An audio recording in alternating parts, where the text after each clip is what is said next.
पीछे पैर पकड़ना, हाथ जोड़ना, मान जाओ शुक्राचार्य जी के पास मत जाओ, अनुनय विनय चरण दबाना, गलती मानना, हाहा खाना, कुछ नहीं सुना। देवयानी ने शुक्राचार्य जी के पास पहुंच गई। इनके शरीर में बुढ़ापा आ जाए और स्त्री सहवास योग्य न रहे। राधा वल्लभ श्री हरिवंश। तो आज हम गुरुदेव भगवान के मुख से सुनेंगे कि कैसे महाराज याति ने अपनी 1000 वर्ष पुत्र की आयु ले ली, और इस कथा में हम सुनेंगे कि महाराज नहुष कैसे इंद्र से अजगर योनि को प्राप्त हो गए, और कच देवनी की कथा हम इसी में सुनेंगे। तो आइए सुनते हैं। श्री गुरु श्री सुखदेव जी कहते हैं, महाराज पुररवा के एक पुत्र था आयु, उसके 5 लड़के हुए, नहुष, छत्रव्रत, रजि, शक्तिशाली, रंभ, अनेना। ये भगवान जो श्री कृष्ण चंद्र जो प्रकट हुए, ये उन्हीं के पूर्वजों का वर्णन है। काशी का पुत्र काशी, काशी का राष्ट्र, राष्ट्र का दीर्घतमा, दीर्घतमा का धन्वंतर, यही आयुर्वेद प्रवर्तक भगवान धन्वंतरी के रूप में समुद्र से प्रकट हुए। यज्ञ भाग के भोक्ता भगवान वासुदेव के अंश हैं। जो भगवान का स्मरण करता है अच्युत गोविंद धन्वंतरी आदि नाम से, तो उसके सारे रोग प्रभावहीन हो जाते हैं। देवताओं की प्रार्थना से आयु के पुत्र रजि हुए और उनके 500 पुत्र हुए। देवताओं की प्रार्थना से रजि ने दैत्यों का वध करके इंद्र को स्वर्ग का राज्य दिया, परंतु प्रहलाद जी पर वो विजय प्राप्त नहीं कर पाए, क्योंकि प्रहलाद जी भगवान के भक्त थे। इसलिए वो प्रहलाद जी के आगे झुक के ही प्रणाम करते। भगवान की भक्ति का बड़ा प्रभाव है, इसलिए उन्होंने वो स्वर्ग फिर प्रहलाद जी के भय से रजि को वापस कर दिया। जब रजि की मृत्यु हो गई तो इंद्र के मांगने पर भी रजि के पुत्रों ने स्वर्ग नहीं लौटाया, तो बृहस्पति जी ने इंद्र की प्रार्थना से अभिचार विधि से हवन किया, इसलिए वो सब धर्म भ्रष्ट हो गए। तो अनायास ही फिर वो पराजित हो गए और देवराज इंद्र ने त्रिभुवनपति पद प्राप्त किया। छत्रव्रत की वंश परंपरा में इतने नरपति हुए। महाराज नहुष की वंश परंपरा, जैसे शरीरधारियों के 6 इंद्रियां होती हैं, ऐसे नहुष जी के 6 पुत्र थे। यति, ययाति, संयाति, अयाति, वियति, कृति। नहुष अपने बड़े पुत्र यति को राज्य देना चाहा, परंतु उन्होंने स्वीकार नहीं किया कि ये सब मायाकृत है, मुझे भगवान का भजन करना है। वो इस राजनीति में, प्रपंच में नहीं फंसना चाहते थे, क्योंकि राज्य एक ऐसी वस्तु है जिसमें अहंकार आने की संभावना है। मैं राजा हूं, और वो आत्मस्वरूप को ढककर भगवान से विमुख कर देता है। महाराज नहुष ये बड़े प्रतापी थे। एक बार ब्रह्म हत्या के भय से देवराज इंद्र कमलनाल में जाकर छुप गए थे, तो त्रिभुवनपति पद खाली था। तो देवताओं ने विचार किया कि इंद्र पद पर किसको बैठाला जाए। तो उस समय बहुत चढ़े हुए तपस्या में और यज्ञों में महाराज नहुष थे। तो नहुष जी से प्रार्थना की कि आप देवराज इंद्र पद पर विराजमान होकर देवताओं का शासन कीजिए। तो उन्होंने कहा, मुझ मनुष्य में इतनी सामर्थ्य नहीं कि मैं आप अग्नि वायु देवताओं को आदेश करूं। तो उन्होंने कहा, जिसको तुम आदेश करोगे वो सामने आते ही आदि शक्ति आप में आ जाएगी, तो आप उससे ज्यादा बलवान हो जाएंगे, इसलिए आपको कोई पराजित नहीं कर सकता। और सब देवताओं ने स्वीकृति दे दी। तो देवराज इंद्र के पद पर महाराज नहुष बैठे। अब जब नहुष जी देवराज इंद्र के पद पर बैठे, तो उनको लगा कि फिर देवराज की पत्नी हमारी सेवा में आवे सच्ची। तो खबर भेजवाई कि मैं इंद्र पद पे हूं, तो इंद्र भोक्ता होता है, त्रिभुवनपति है, हमारा आदेश है तुम हमारी सेवा में आओ। वो बृहस्पति गुरुदेव की शरण में गई कि गुरुदेव वैसे ही ब्रह्म हत्या से पति भयभीत है और अब हमारा पातिव्रत धर्म भी दांव पे लग जाएगा। नहुष ने आदेश किया सेवा में उपस्थित हो, उनका टालो, कुछ समय के लिए टालो। पर नहुष को व्याकुलता बढ़ी। फिर वो बृहस्पति जी के पास गए, तो उन्होंने कहा, एक बात करो, इसकी बुद्धि भ्रष्ट हो रही है, ये परिस्त्री गमन करना चाहता है, इससे पता चला इसकी बुद्धि भ्रष्ट हो रही है और इसको पतन होने का समय आ गया है। तुम इसको बोलो कि ऋषियों की पालकी में बैठ करके हमारे महल पे आओ। ऋषियों की, सप्त ऋषियों की पालकी। अब उसकी बुद्धि खराब, जो जगत बंदनी ऋषि है उनको पालकी में जोत दिया, और आज्ञा पालन करनी पड़ेगी, क्योंकि देवराज इंद्र पद पे है और जिसको आज्ञा करेगा उसका आधा बल उसके ऊपर आ जाएगा। अब इतनी व्याकुलता हुई सची से मिलने की कि उन्होंने संस्कृत में कहा सर्प सर्प, और एक लात मारी। अगस्त जी की भारी जटाओं में दुर्वासा जी बैठे थे। उन्होंने कहा, अच्छा तुझे सर्प सब बहुत जल्दी पड़ी है, इसलिए जा तू अजगर योनि को प्राप्त हो, देवराज इंद्र की पद पर बैठने लायक नहीं। महाराज नहुष अजगर योनि को जब प्राप्त होने लगे तो कहा, मेरा उद्धार कैसे होगा? तो कहा, तुम्हारे वंश में जब महाराज युधिष्ठिर वनवास में होंगे और जब तुम भीम को आहार के रूप में पकड़ोगे और वो जब आएंगे तो उनके दर्शन और संभाषण से तुम्हारी अजगर योनि से मुक्ति हो जाएगी। महाराज नहुष देवराज इंद्र पद बैठकर भी अजगर योनि को प्राप्त है, इसलिए भगवान की शरण। ययाति अपने 4 छोटे भाइयों के 4 दिशाओं में नियुक्त करके स्वयं चक्रवर्ती सम्राट पर बैठे। शुक्राचार्य की पुत्री महान पवित्र देवी देवयानी ये ययाति को पति रूप में स्वीकार किया और दैत्यराज वृषपर्वा की पुत्री शर्मिष्ठा को भी पत्नी रूप में स्वीकार किया ययाति ने। तो राजा परीक्षित ने पूछा, ये उल्टी बात कैसे? क्षत्रिय वंश में महाराज ययाति और परम पवित्र भगवान शुक्राचार्य ब्रह्म ऋषि हैं और उनकी पुत्री देवयानी है, तो देवयानी का विवाह महाराज ययाति से कैसे हो गया? ये तो उल्टा है, धर्म विरुद्ध है। एक बार आप प्रसंग सुना होगा जो पीछे चर्चा हुई कि जब देवताओं ने देखा कि जितने दैत्य मारे जाते हैं सब मृत संजीवनी विद्या से जिला दिए जाते हैं, तो मृत संजीवनी विद्या देवलोक में भी आनी चाहिए।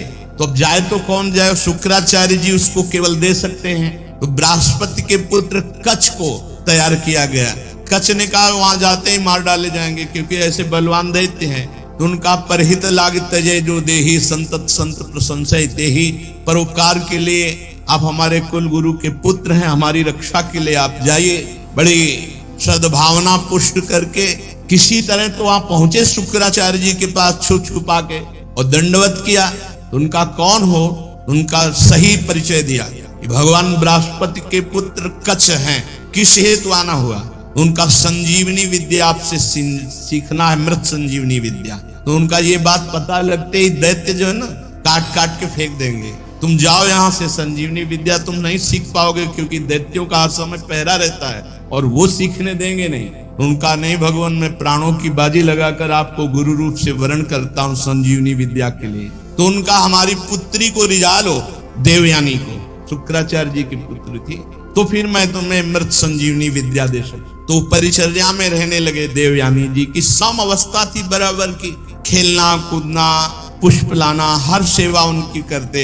बहुत समय हो गया तब कहा गुरुदेव अब तो देख लो आपकी पुत्री भी हम पे प्रसन्न है और आप भी प्रसन्न है, मृत संजीवनी दे दो।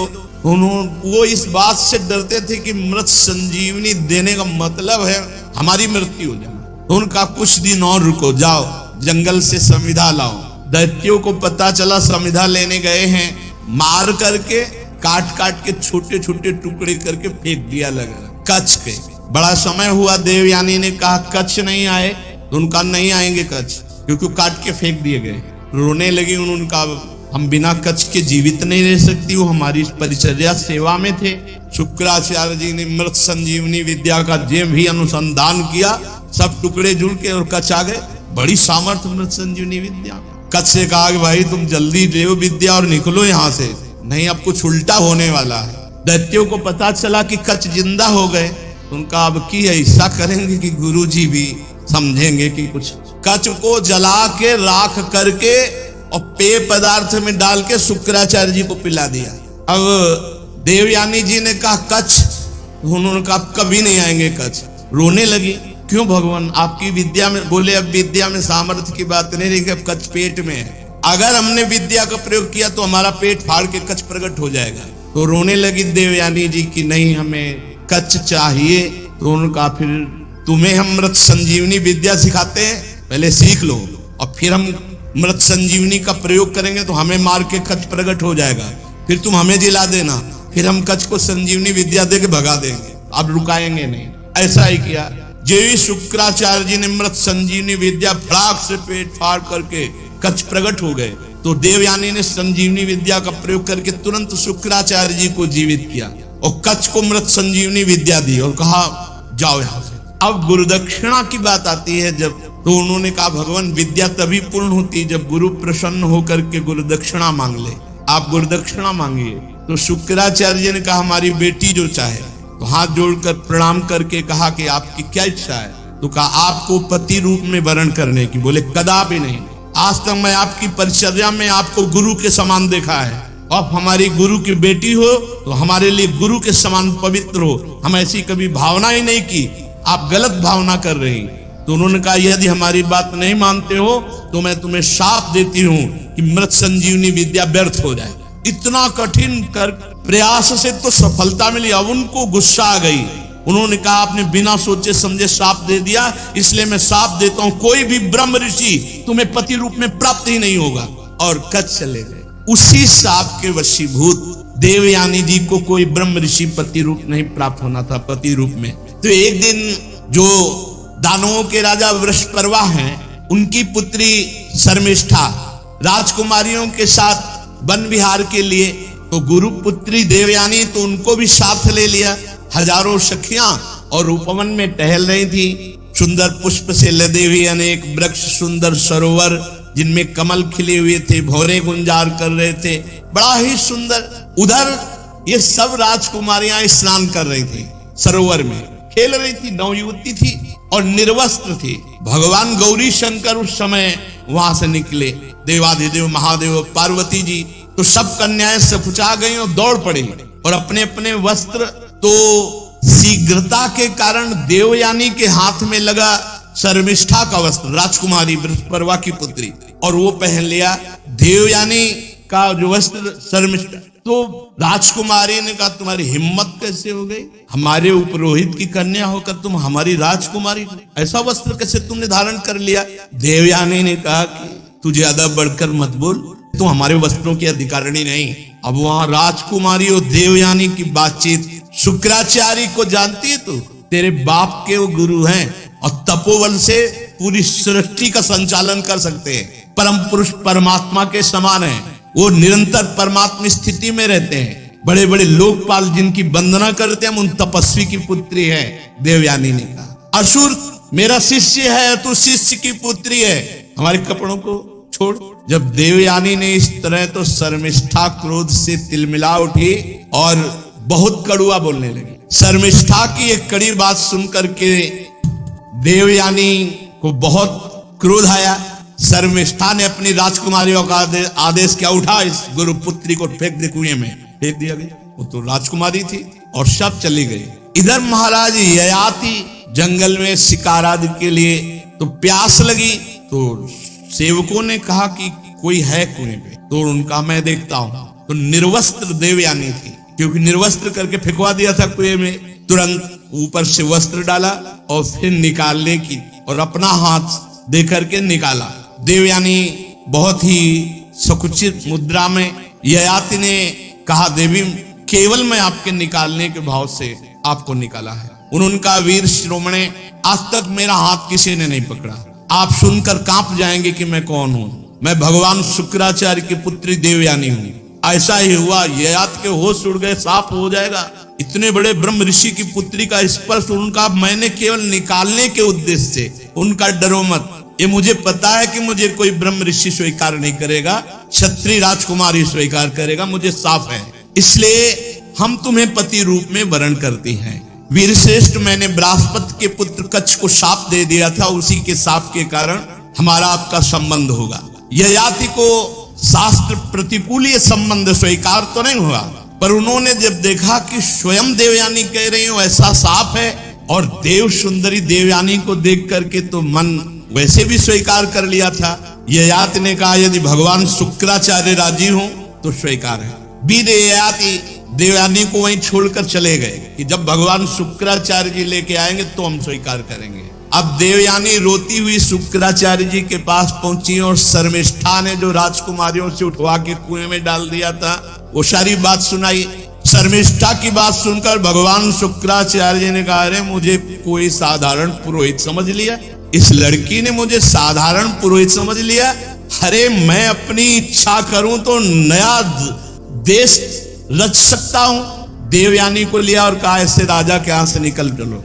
जब वृषपर्वा को मालूम हुआ कि अगर शुक्राचार्य जी नाराज हो गए तो हमारा अस्तित्व ही नहीं रहा, तो चरणों में आके गिर गए। शुक्राचार्य जी ने वृषपर्वा से कहा कि मैं अपनी पुत्री का अपमान नहीं सह सकता, जिसमें पुत्री राजी हो वही कार्य करो तो मैं रुक सकता हूं। वृषपर्वा ने कहा जैसी आज्ञा महाराज। देवयानी से पूछा तुम क्या चाहती हो, तो उन्होंने कहा मैं जिसे पति रूप में वर्ण करूं उसकी दासी बनकर तुम्हारी पुत्री आजीवन के लिए समर्पित हो जाए। शर्मिष्ठा को दासी बना करके रखने के लिए वृषपर्वा ने कहा पुत्री अगर तुम नहीं मानती तो पूरा राज्य संकट में हो जाएगा। शर्मिष्ठा ने अपने परिवार वालों को संकट से मुक्त करने के लिए देवयानी की बात स्वीकार कर ली और दासी का वेश धारण करके ययाति महाराज को जब देवयानी दी गई तो शुक्राचार्य जी ने बड़े उत्साह से देवयानी का विवाह राजा ययाति के साथ कर दिया और शर्मिष्ठा दासी के रूप में दी गई। जब ययाति महाराज पाणी ग्रहण किए तो देवयानी ने कहा, एक बात ध्यान रखना, ये दासी कभी तुम्हारे नजदीक नहीं दिख, क्योंकि राजकुमारी है, वो भी सुंदर है, बृहस्पति की पुत्री, तो उनका कभी इसको अगर आपके समीप देखा, डरते थे महाराज ययाति देवयानी से क्योंकि शुक्राचार्य जी पावर थे, उन्होंने कहा कि कभी सेज पर नहीं स्वीकार करूंगा। अब एक दिन देवयानी जब पुत्रवती हो गई थी तो शर्मिष्ठा ने महाराज ययाति जब उधर गए हुए थे एकांत देश में राजा को पकड़ा और कहा, महाराज आप मेरे पति हैं। वह नहीं, तुम दासी हो। तो किसकी दासी हूं? देवयानी की ना। तो दासी, जिसकी दासी उसका पति भी उसका पति होता है। उसे राजा की पुत्री थी, बड़ी प्रवीणता से महाराज ययाति को अपने वश में कर लिया। शर्मिष्ठा राजकुमारी थी, महाराज ययाति को अपने अधीन कर लिया। पता नहीं चला देवयानी जी को। देवयानी जी के 2 पुत्र हुए, महाराज यदु परम पवित्र, इन्हीं के वंश से यदुवंशी भगवान श्री कृष्णचंद्र जी इन्हीं के वंश में प्रकट हुए। यदु और तुर्वश और बृहस्पति की पुत्री शर्मिष्ठा के 3 पुत्र हुए, द्रुहि, अनुपुरु। एक दिन देवयानी वन विहार में घूम रही थी तो देखा वन में 3 राजकुमार राज चिन्हों से युक्त। उनका चक्रवर्ती सम्राट महाराज ययाति के तो 2 पुत्र हैं और ये राजकुमार जैसे चिन्ह धारण किए हुए पुत्र के नजदीक गए। बोले, तुम्हारे पिताश्री कौन है? बोले, महाराज चक्रवर्ती सम्राट ययाति। ययाति, किसके पुत्र हो तुम? तो कहा, मां शर्मिष्ठा के। देवयानी जी तुरंत ययाति के हाजिर हो, ययाति से कहा, तुमसे कहा था इसको स्वीकार, हमारे 2 उनके 3। नाराज हो गई देवयानी जी। अब देवयानी जी इतना क्रोधित हो गई कि गुस्सा में भरकर छोड़ दिया और शुक्राचार्य जी के पास पहुंच गई। ययाति जी पीछे पीछे पैर पकड़ना, हाथ जोड़ना, मान जाओ शुक्राचार्य जी के पास मत जाओ, लेकिन उनको अपने जानते थे ससुर जी कुछ न कुछ रच देंगे। अब अनुनय विनय, चरण दबाना, गलती मानना, हाहा खाना, कुछ नहीं सुना। देवयानी ने शुक्राचार्य जी के पास पहुंच गई। शुक्राचार्य जी ने कहा, क्या हुआ बेटी? बोले, इस स्त्री लंपट ने हमारी आज्ञा नहीं पालन की, इसने दासी के गर्भ से 3 पुत्र उत्पन्न किए, हमारे गर्भ से 2 पुत्र, इसलिए इनको दंड दे दो। बोले, तुम ही बता दो, भाई इनके शरीर में बुढ़ापा आ जाए और स्त्री सहवास योग्य न रहे। अब तुरंत महाराज ययाति, जो ही शुक्राचार्य जी तो ऐसे जल फेंकने की जरूरत थी, अब वो बूढ़े हो गए, किसी काम के नहीं। ययाति ने कहा, आप खुश हो, तुमने अपने पैरों में भी तो कुल्हाड़ी मार ली। अब देवयानी को फिर चेत आया तो ययाति देवयानी से जो विनय की वो सुनने लायक है। उन्होंने कहा कि मैं विषय भोग करते करते आज तक तृप्त नहीं हुआ और बिना इसकी अनुभूति के, तृप्ति के कोई वैराग्य नहीं धारण करता, इसलिए हम पर कृपा करो। महाराज ययाति देवयानी से। अब देवयानी प्रसन्न हो गई, देखा कि अब तो शुक्राचार्य जी से कहा, औषधि देव, कुछ उपाय करो कि बुढ़ापा जाए, जवान हो। फिर तो उनका जो पुत्र अपनी जवानी दे दे, उसकी जवानी लेकर के फिर ये गृहस्थ धर्म का प्रयोग करे। अब वो हल तो मिल गया, तो सबसे बड़े पुत्र देवयानी के से संसर्ग जो प्रकट हुए थे महाराज यदु।